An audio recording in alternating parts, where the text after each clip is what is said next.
আওয়ামী লীগ নিষিদ্ধ সহ ৩ দফা দাবিতে ৩৭ ঘণ্টা ধরে চলছে ছাত্র জনতার আন্দোলন ও অবস্থান কর্মসূচি। দ্বিতীয় দিনের মতো শাহবাগে চলছে অবস্থান কর্মসূচি। আওয়ামী লীগ নিষিদ্ধের দাবিতে মিছিলে স্লোগানে মুখরিত সবাই। দাবি আদায় না হওয়া পর্যন্ত রাজপথ না ছাড়ার ঘোষণা জুলাই গণঅভ্যুত্থানে অংশ নেওয়াদের। তাদের দাবি, আওয়ামী লীগকে সন্ত্রাসী সংগঠন ঘোষণা করে নিষিদ্ধ করতে হবে। আন্তর্জাতিক অপরাধ ট্রাইব্যুনাল আইনে আওয়ামী লীগের দলগত বিচারের বিধান যুক্ত করতে হবে। জুলাই ঘোষণাপত্র জারি করতে হবে। বিকেল ৩টায় শাহবাগ সহ সারা দেশে জুলাই অভ্যুত্থানের বিভিন্ন পয়েন্টে সমাবেশ হবে। দর্শক, এই মুহূর্তে শাহবাগে আছেন আমাদের সহকর্মী আবু সাইদ অপু। সরাসরি যুক্ত হচ্ছি তার সাথে। অপু, ৩৭ ঘণ্টা ধরে চলছে ছাত্র জনতার আন্দোলন ও অবস্থান কর্মসূচি। তো বিক্ষোভের সবশেষ পরিস্থিতি কেমন দেখছেন আমাদের জানাবেন।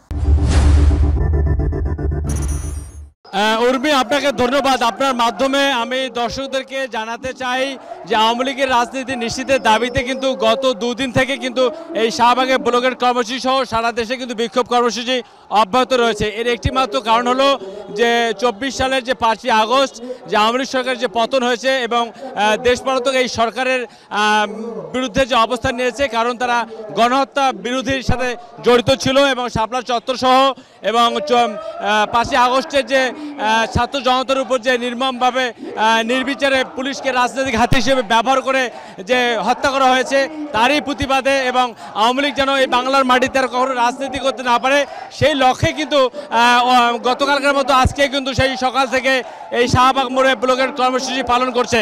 যদিও আসলে গতকালকে মানে এনসিপির দক্ষিণাঞ্চলের অন্য সমন্বয়ক হাসনাত আবদুল্লাহ তিনি তার ফেসবুক স্ট্যাটাসের মাধ্যমে জানিয়েছিলেন যে এই ব্লকের কর্মসূচি শুধু শাহবাগেই চলবে এবং সারা দেশে বিক্ষোভ কর্মসূচি পালিত হবে যাতে করে কোনো মানুষের ভোগান্তি না হয়। এবং এখানে দলমত নির্বিশেষে ছাত্র জনতা, বিভিন্ন রাজনৈতিক দল, এনসিপি থেকে শুরু করে জামাত এবং খেলাফত মজলিস এবং অন্যান্য আরও বিভিন্ন রাজনৈতিক দল, সাধারণ মানুষ, সাধারণ নাগরিক সবাই কিন্তু আসলে ছুটে আসছেন এখানে, যে তাদের একটাই দাবি যে আওয়ামী লীগের রাজনীতি নিষিদ্ধ করা হোক, যাতে করে এই ফেসিবাদী যেন আর কোনো রাজনীতিতে মাথা তুলে দাঁড়াতে না পারে। আমরা যদি একটু হাসান বিশ্বাসের ক্যামেরা যদি একটু দেখাতে চাই, যে এখানে কিন্তু সকাল থেকে যারা অবস্থান নিচ্ছেন তারা বিভিন্ন রকম স্লোগান দিচ্ছেন। তাদের একটাই কথা যে শেখ হাসিনাকে দেশে ফিরিয়ে এনে যে অপরাধমূলক কর্মকাণ্ড করেছেন, যে মানবতা বিরোধী কর্মকাণ্ডের সাথে জড়িত ছিলেন, তার বিচার যেন নিশ্চিত করা হয়, যাতে করে পরবর্তীতে যে কেউ সরকারের ক্ষমতা আসুক না কেন ৫ই আগস্ট থেকে শিক্ষা যেন নেয়, যে শিক্ষাটি ভবিষ্যতে আসলে অনুকরণীয় হয়ে মানে থাকবে। পাশাপাশি এখন যেহেতু ব্লকের কর্মসূচি চলছে, বিভিন্ন রাস্তাঘাটে কিন্তু মানুষজন চর্চা করতে কিছুটা বিঘ্নিত হলো। মানুষ সমর্থন জানাচ্ছে একটাই কারণে, কারণ এই ফেসিবাদী আওয়ামী লীগের রাজনীতি এই বাংলার মাটিতে আর কেউ দেখতে চায় না এবং তার পথ ধরে যদি কেউ অনুসরণ করতে চায় সেটা প্রতিহত করতে ছাত্র জনতা মাঠে সবসময় থাকবে, সেই বক্তব্য কিন্তু এই ব্লকের কর্মসূচি থেকে উঠে এসেছে। আরেকটি বিষয় আপনাকে জানিয়ে রাখি, এখন যেহেতু আনুষ্ঠানিকভাবে কর্মসূচি শুরু হয়নি, তবে বিকাল ঠিক ৩টার দিকে যে এনসিপির অন্যতম যে মুখ্য সমন্বয়ক দক্ষিণাঞ্চলের হাসনাত আবদুল্লাহ তিনি আসলে আনুষ্ঠানিকভাবে এখানে এসে যোগ দেবেন। যোগ দেওয়ার পরে গণমাধ্যম কমিটির সাথে কথা বলবেন, হয়তো পরবর্তী কর্মসূচি ঘোষণা করতে পারবেন, নতুবা যে প্রধান উপদেষ্টার কাছে যে দাবি জানিয়েছিলেন তা কতটুকু বাস্তবায়ন হয়েছে সেই বিষয়টি নিয়ে হয়তো তিনি আমাদের গণমাধ্যম কর্মীদেরকে জানাবেন। তবে চারদিকে নিরাপত্তা বেষ্টনী যেভাবে আসলে দেওয়া হয়েছে এবং মানুষজন যেন কোনো ভোগান্তিতে না পড়ে সেই বিষয়টি মাথায় রেখে তারা তাদের দাবি জানাচ্ছেন। দাবি শুধু একটাই, আওয়ামী লীগকে নিষিদ্ধ করতে হবে। তো এটাই ছিল উর্মি আমার কাছে শাহবাগ থেকে সর্বশেষ খবর। উর্মি। অপু, আপনাকে ধন্যবাদ। দর্শক, শাহবাগ থেকে ছাত্র জনতার আন্দোলন ও অবস্থান কর্মসূচি সম্পর্কে সবশেষ জানাচ্ছিলেন সহকর্মী আবু সাইদ অপু। চলে যাচ্ছি পরবর্তী সংবাদে।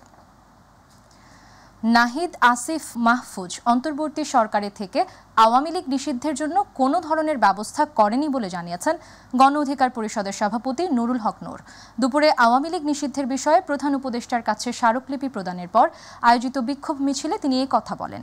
আওয়ামী লীগ নিষিদ্ধের প্রশ্নে কোনো ধরনের আপোষ করা হবে না বলেও জানান নুরুল হক নূর। আর দলের সাধারণ সম্পাদক রাশেদ খান বলেন, জাতীয় সংলাপ আহ্বান করে জাতীয় ঐক্যের মাধ্যমে আওয়ামী লীগকে নিষিদ্ধ করতে হবে। আওয়ামী লীগ এবং তার দোসরদের গ্রেপ্তারের দাবিতে খুব বেশি প্রশাসনিক তৎপরতা দেখতে পাচ্ছি না। ৫ই আগস্টের পর এই দেশের ছাত্র জনতা আওয়ামী লীগের পতনে যে রায় দিয়েছে আওয়ামী লীগের ঠিকানা এই বাংলায় হবে না। তারেক রহমান কেন দেশে ফিরছেন না এর জবাব সরকারকে দিতে হবে বলে মন্তব্য করেছেন বিএনপির স্থায়ী কমিটির সদস্য গয়েশ্বর চন্দ্র রায়। জাতীয় প্রেসক্লাবে 12 দলীয় জোটের এক সমাবেশে তিনি এমন মন্তব্য করেন। তিনি বলেন, তারেক রহমানকে দেশে ফেরাতে সর্বোচ্চ নিরাপত্তার নিশ্চয়তা দিতে হবে। গয়েশ্বর বলেন, কখনো রাজনৈতিক দল নিষিদ্ধ করার মাধ্যমে সমস্যার সমাধান হয় না, বরং আইনের শাসন নিশ্চিত করার মাধ্যমে মানুষই ঠিক করে কে গ্রহণযোগ্য বা নিষিদ্ধ। এখন সরকারের মুখে থেকে আমরা জানতে চাই বিএনপির ভারপ্রাপ্ত চেয়ারম্যান জনাব তারেক রহমানের বিদেশ দেশে ফিরতে কোনো বাধা নাই।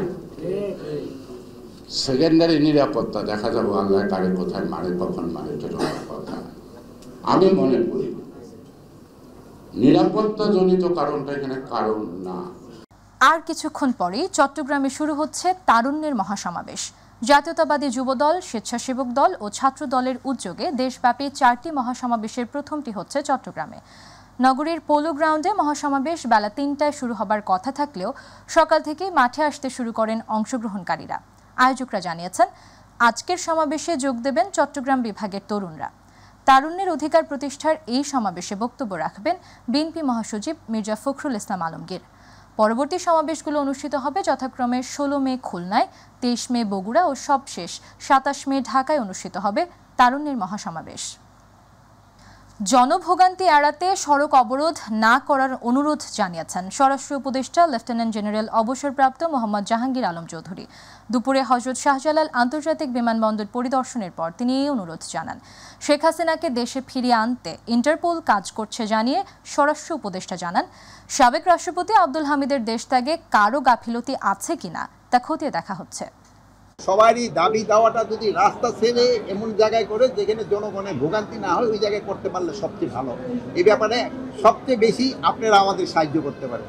আপনারা যদি জনগণকে সচেতন করেন এবং যারা তাদের দাবি দাওয়াগুলি আমি অযৌক্তিক কারো বলবো না, তারপর যদি যৌক্তিক দাবি থাকে প্রপার জায়গায় করলে সবচেয়ে ভালো।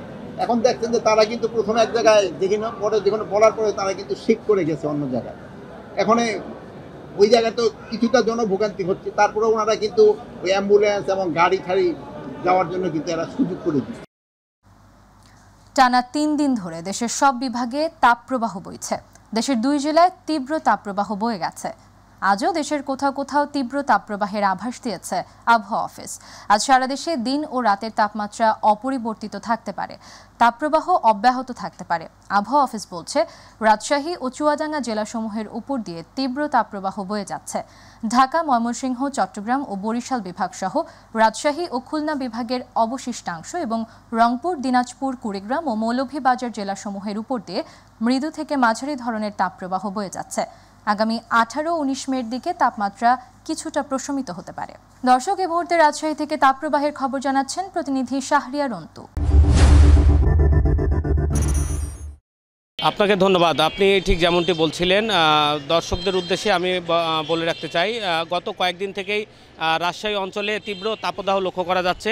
আমি এখন দাঁড়িয়ে আছি রাজশাহীর টার্মিনাল এলাকায়। এখানকার পরিস্থিতি যদি দেখাতে চাই যে তীব্র গরমের কারণে অনেকটাই লোকশূন্য রাস্তাঘাট দেখা যাচ্ছে। বিশেষ প্রয়োজন ছাড়া আসলে রাস্তাঘাটে কেউ বের হচ্ছে না।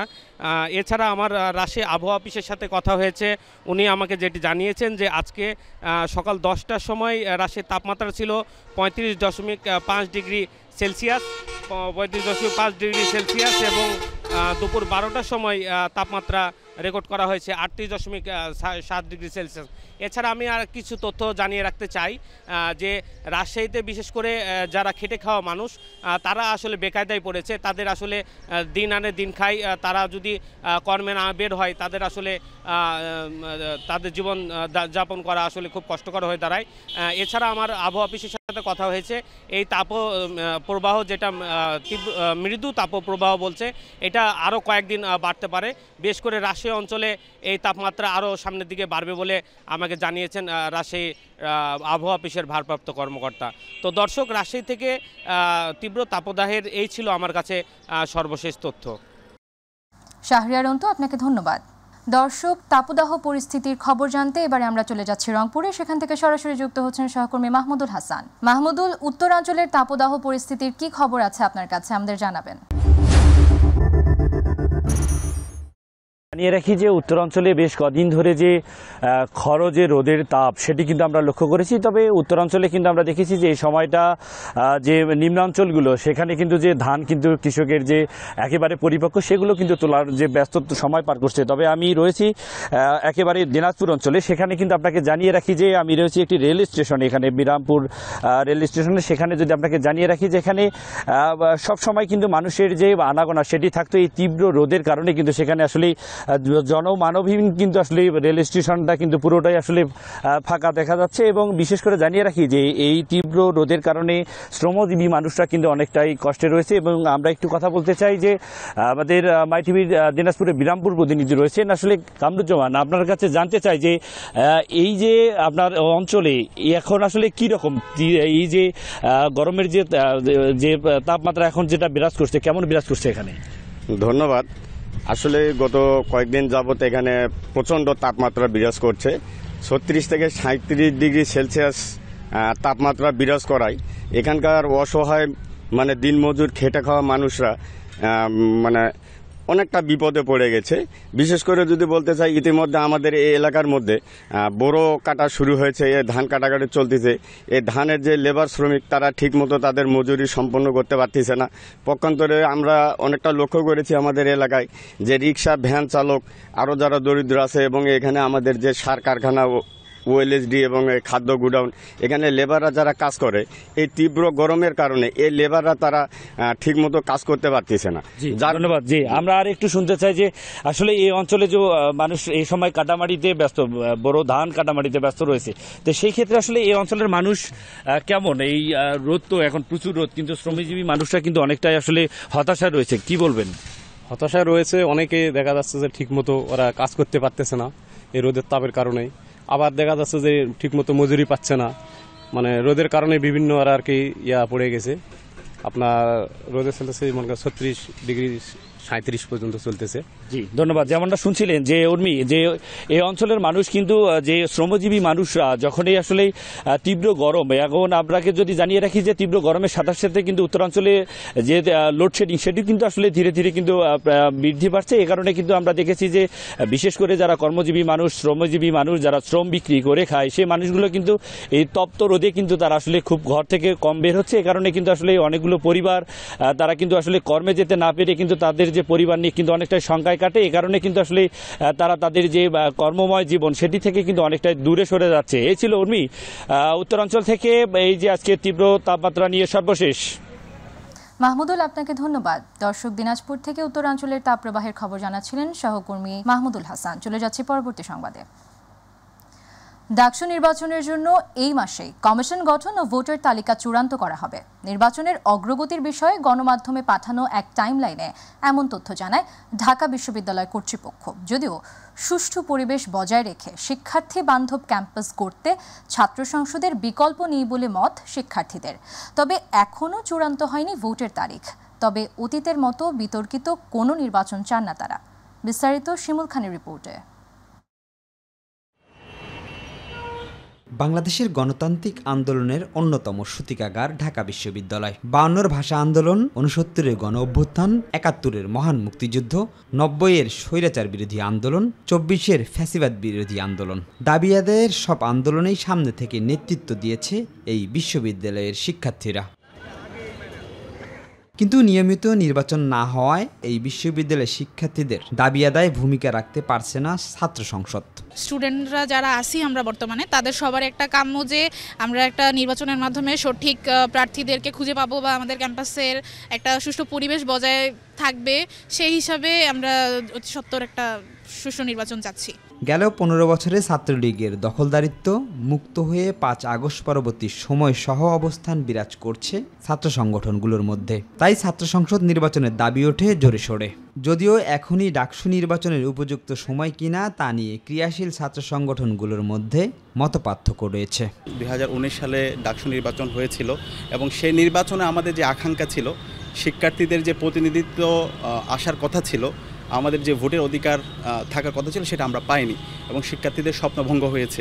আমাদের ঢাকা বিশ্ববিদ্যালয়ের প্রশাসন ইতিমধ্যে আমাদেরকে জানিয়েছে ঢাকা বিশ্ববিদ্যালয়ের যারা নিয়মিত শিক্ষার্থী তাদের মধ্যে আসলে কারা ডাকসু চায়, তো সেই জরিপের মধ্যে আমরা দেখেছি প্রায় 96% শিক্ষার্থী হচ্ছে যে কোনো মূল্যে অতি দ্রুত ডাকসু কার্যকর চায়। তবে সুষ্ঠু পরিবেশ বজায় রেখে শিক্ষার্থী বান্ধব ক্যাম্পাস গড়তে ছাত্র সংগঠনের ভূমিকার বিকল্প নেই বলে একমত সকল ছাত্র সংগঠনের। বাংলাদেশের সকল ক্রিয়াশীল ছাত্র সংগঠন সাধারণ শিক্ষার্থীদের জন্য যদি মঙ্গলজনক হতে হবে এবং সেই পদক্ষেপগুলো সাধারণ শিক্ষার্থী ছাত্র সংগঠনগুলোর জন্য যদি আশীর্বাদ না হয় তাহলে সেই ডাকসু তো খুব বেশি কল্যাণকর বা ইতিবাচক হবে না। মেয়ের ভিতরেই ডাকসুর যে সুনির্দিষ্ট টাইম ফ্রেম সেটা ঘোষণা করতে হবে। আমরা দেখেছি যে আমাদের মাননীয় প্রক্টর মহোদয় উনি বলেছেন যে মেয়ের শেষ সপ্তাহেই ফার্স্ট প্রায়োরিটি। তবে আমরা মনে করি যে যারা নির্বাচনে অংশগ্রহণ করবেন তারা যদি মনে করেন আরও একটু সময় চান, আমরা মনে করি যে হ্যাঁ, জুন পর্যন্ত সময় দেওয়া যেতে পারে। দেশের সব গণতান্ত্রিক আন্দোলনের সূতিকাগার হিসেবে কাজ করেছে ডাকসুর নেতৃত্ব। দীর্ঘ 6 বছর পর আবারও গুঞ্জন উঠেছে ডাকসুর নির্বাচন নিয়ে। শিক্ষার্থীরা বলছেন গঠনতন্ত্র ঠিক রেখে অবাধ ও সুষ্ঠু নির্বাচনের মাধ্যমে দাবি আদায়ের নেতা নির্বাচিত করতে চান তারা। শিমুল খান, মাই টিভি, ঢাকা। নানা জল্পনা কল্পনার অবসান ঘটিয়ে দীর্ঘ 32 বছর পর জাহাঙ্গীরনগর বিশ্ববিদ্যালয়ে অনুষ্ঠিত হতে যাচ্ছে কেন্দ্রীয় ছাত্র সংসদ জাকসু নির্বাচন। আগামী 31 জুলাই অনুষ্ঠিত হবে এই বহু প্রতীক্ষিত নির্বাচন। তফসিল ঘোষণার পর থেকে শিক্ষার্থীদের মাঝে তৈরি হয়েছে নির্বাচনী আমেজ। সব ছাত্র সংগঠনই নেমেছে নির্বাচনী প্রস্তুতিতে। নির্বাচন ঘিরে ক্যাম্পাস জুড়ে নেওয়া হয়েছে বাড়তি নিরাপত্তা ব্যবস্থা। প্রতিনিধি আনোয়ার হোসেনের রিপোর্ট, জানাচ্ছেন শামস তাবরিজ উচ্ছ্বাস। প্রায় 3 যুগ পর জাহাঙ্গীরনগর বিশ্ববিদ্যালয়ে অনুষ্ঠিত হতে যাচ্ছে বহুল প্রতীক্ষিত কেন্দ্রীয় ছাত্র সংসদ জাকসু নির্বাচন। আগামী 31 জুলাই অনুষ্ঠিত হবে ভোট গ্রহণ। তবে জুলাই আন্দোলনে হামলায় জড়িতদের বিচারের দাবিতে অনড় শিক্ষার্থীরা। প্রায় 3 দশক পর নির্বাচন হওয়ায় আনন্দিত শিক্ষার্থীরা। সত্যিকারের প্রতিনিধি উঠে আসবে এই নির্বাচনের মাধ্যমে। ব্যক্তি বা দলের স্বার্থে কাজ না করে সামগ্রিক স্বার্থ নিয়ে কাজ করবে প্রত্যাশা শিক্ষার্থীদের। যারা নেতৃত্বে আসবেন তাদের কাছে আমাদের একটি বিষয় প্রত্যাশা থাকবে, অর্থাৎ ব্যক্তিগত চাওয়া পাওয়াকে উপেক্ষা করে সবসময় সাধারণ শিক্ষার্থীদের স্বার্থ নিয়ে যাতে কাজ করা হয়। অবাধ, সুষ্ঠু, নিরপেক্ষ নির্বাচন শিক্ষার্থীদেরকে উপহার দিবে এবং এই জায়গায় আমরা শিক্ষার্থীরা সকলে মিলে বিশ্ববিদ্যালয় প্রশাসনকে সর্বোচ্চ সহযোগিতা করতে চাই। জাকসুর নির্বাচন ঘিরে সক্রিয় হয়ে উঠেছে ছাত্র রাজনীতির নানা সংগঠন। ছাত্রদের অধিকার ও উন্নয়নের কথা তুলে ধরছেন বিভিন্ন সংগঠনের নেতারা। এই বিশ্ববিদ্যালয়কে একটি শিক্ষার্থী বান্ধব ক্যাম্পাস গড়ে তোলার জন্য জাতীয় ছাত্রদল সবসময় তাদের শিক্ষার্থীদের পাশে থাকবে। আমরা শিক্ষার্থীদের চাওয়া পাওয়া কিংবা স্বপ্ন, সেই স্বপ্নকে প্রকৃতভাবে বাস্তবায়ন করার জন্য অনেক বেশি আন্তরিক। ভোটারদের দ্বার প্রান্তে যাওয়ার জন্য যে সুযোগ সৃষ্টি করে দেওয়া, সেই প্রক্রিয়াগুলো আমরা ইতিমধ্যে শুরু করেছি। নির্বাচনকে ঘিরে বহিরাগতদের প্রবেশের নিষেধাজ্ঞা আরোপ সহ সকল ধরনের ব্যবস্থা গ্রহণ করেছে বিশ্ববিদ্যালয় প্রশাসন। রাষ্ট্রীয় সহযোগিতা নিয়ে একই সাথে আমরা বিশ্ববিদ্যালয়ের যে অংশীজন আছে সকলকে অনুরোধ করব আমাদেরকে জাকসু নির্বাচন সুন্দরভাবে সম্পন্ন করার জন্য সহায়তা করার। জাকসু নির্বাচনের চূড়ান্ত ভোটার তালিকা প্রকাশ করা হবে 29 জুন। ভোটার তালিকায় শুধুমাত্র তারাই অন্তর্ভুক্ত যারা স্নাতক শ্রেণীতে 6 বছর বা স্নাতকোত্তর শ্রেণীতে 2 বছর ধরে অধ্যয়নরত। সবশেষ এই নির্বাচন হয়েছিল 1992 সালে। শামস তাবরিজ উচ্ছ্বাস, মাই টিভি, নিউজ ডেস্ক। পাক ভারত চলমান যুদ্ধের প্রভাব দেশ দুটির সীমানা ছড়িয়ে বিশ্ব অর্থনীতিতে পড়তে শুরু করেছে। এরই মধ্যে দক্ষিণ এশিয়ার পুঁজিবাজারে অস্থিরতা দেখা দিয়েছে। টান পড়েছে বিভিন্ন পণ্যের সাপ্লাই চেইনে। বাংলাদেশেও এই প্রভাব থেকে মুক্ত থাকতে পারবেন না বলে জানিয়েছেন বিশেষজ্ঞরা। যুদ্ধের পরিধি বাড়লে কী পদক্ষেপ নেওয়া হবে তার প্রস্তুতি নেওয়ারও পরামর্শ দিয়েছেন তারা। আফজাল হোসেনের রিপোর্ট। মঙ্গলবার রাতে পাকিস্তানের মাটিতে 9টি ক্ষেপণাস্ত্র হামলা চালিয়ে আনুষ্ঠানিকভাবে যুদ্ধ শুরু করে ভারত। এর পরপরই পাল্টা হামলা শুরু করে পাকিস্তান। চিরবৈরী দুই দেশের এই যুদ্ধাবস্থা ও উত্তেজনা কোনো মতেই থামছে না। ভারত ও পাকিস্তানের মধ্যে উদ্ভূত সামরিক উত্তেজনার সরাসরি প্রভাব পড়েছে বাংলাদেশের পুঁজিবাজারে। এছাড়া ভারত ও পাকিস্তানের পুঁজিবাজারেও তীব্র অস্থিরতা দেখা দিয়েছে। লেনদেন কমেছে উল্লেখযোগ্য হারে। এমন পরিস্থিতিতে বাংলাদেশকে নিরপেক্ষ অবস্থান ধরে রেখে সঠিক অর্থনৈতিক পরিকল্পনা নেওয়ার আহ্বান জানিয়েছেন বিশ্লেষকরা। ভারত পাকিস্তানের বাইরে গিয়ে আমদানি রপ্তানির নতুন বাজার খোঁজার পরামর্শ দিয়েছেন তারা। পারমাণবিক শক্তিধর প্রতিবেশী যখন নাকি একটা বৈরী একটা পরিস্থিতির মধ্যে চলে যায় এবং যুদ্ধাবস্থায় চলে যায়, তখন তো আমাদের মতো দেশের উপরে তার একটা প্রভাব পড়বেই। বিকল্প কোনো উৎস থেকে আনতে হয় কিনা সেটা সম্বন্ধেও তারা বাজার অনুসন্ধান করতে পারেন।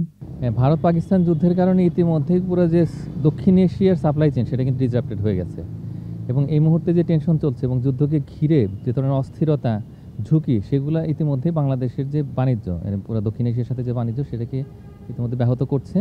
এখন এই জায়গায় আমি মনে করি যে এই শর্ট টার্মে কিছু অন্তত সোর্সিং বাইরে থেকে করতে হবে, বিশেষ করে আমাদের পার্শ্ববর্তী দেশ যে চীন আছে। ডক্টর মাহফুজ কবির মনে করেন যুদ্ধের ফলে দেশ দুটির বিনিয়োগ বাংলাদেশে আসার সম্ভাবনা রয়েছে, যদিও এখনই এমন সম্ভাবনা দেখছেন না ডক্টর মুস্তাফিজুর রহমান। আমি মনে করি যে এটা একটা সুযোগ তৈরি হয়েছে বাংলাদেশের জন্য। আগে আমরা দেখলাম যে চীন এবং মার্কিন যুক্তরাষ্ট্রের সঙ্গে যে বাণিজ্য যুদ্ধ সেটাতে দেখা যাচ্ছে যে চীনের অনেক কোম্পানি বাংলাদেশে আসার জন্য আগ্রহ ব্যক্ত করেছে এবং বাংলাদেশ থেকে অর্ডার বেড়ে যাওয়ার একটা সম্ভাবনা তৈরি হয়েছে। তো সুতরাং আমি মনে করি যে যেহেতু সাপ্লাই চেইনে একটা বড় রকমের ডিসরাপশন হতে যাচ্ছে, বিশেষ করে যে ভারতের যে উৎপাদিত পণ্য সেগুলো বিশ্ববাজারে যাওয়ার ক্ষেত্রে প্রতিবন্ধকতা তৈরি হয়ে গেছে ইতিমধ্যে, তো এখন বাংলাদেশ কিন্তু নতুন করে অর্ডার পেতে পারে এবং তার জন্য আমাদের ইকোনমিক ডিপ্লোমেসিটাকে একটু স্ট্রং করতে হবে। আমার মনে হয় না যে মানে ভারত পাকিস্তানের মধ্যে একটা যদি সংঘাতময় পরিস্থিতি হয় এবং এটা যদি আরও দীর্ঘস্থায়ী হয়, তো তখন যারা নাকি সেখানে বিনিয়োগ করবেন তারা বাংলাদেশে আসার ক্ষেত্রে এটাও চিন্তা করবেন যে এটা আবার বিস্তৃত হয় কিনা, সেই ঝুঁকিটাও কিন্তু থাকে। আফজাল হোসেন, মাই টিভি, ঢাকা। মারা গেছেন ভাওয়াইয়া গানের রাজপুত্র খ্যাত সঙ্গীতজ্ঞ এবং সঙ্গীত বিষয়ক অধ্যাপক ও গবেষক মুস্তফা জামান আব্বাসী। ইন্না লিল্লাহি ওয়া ইন্না ইলাইহি রাজিউন। ভোরে বনানীর একটি হাসপাতালে শেষ নিঃশ্বাস ত্যাগ করেন তিনি। মৃত্যুকালে তার বয়স হয়েছিল 87 বছর। দীর্ঘদিন ধরে বার্ধক্যজনিত নানা জটিলতায় ভুগছিলেন তিনি। শুক্রবার হঠাৎ তার শারীরিক অসুস্থতা বেড়ে যায়।